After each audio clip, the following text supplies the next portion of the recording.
Ang humility ay galing sa Latin word na humilitas, which means groundedness.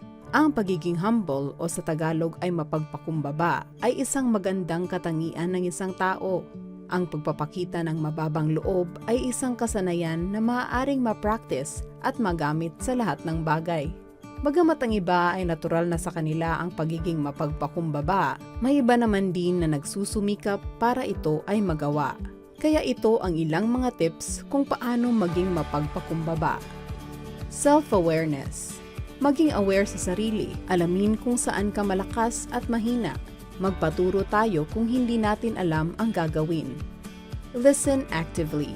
Laging makinig sa iyong mga kasama. Bigyan mo ng atensyon ang kanilang mga sinasabi at maging understanding sa kanilang perspective o opinyon. Avoid arrogance. Huwag maging mapagmataas, lalo na sa mga bagay na ikaw ang gumawa. Hayaan mo ang ibang tao ang pumuna sa iyo at tanggapin mo ito na may mababang loob. Serve others. Maging matulungin tayo sa lahat. Ito ay nagpapakita ng magandang ugali na maaari rin makapagturo sa iba na ito ay gawin din. Practice gratitude.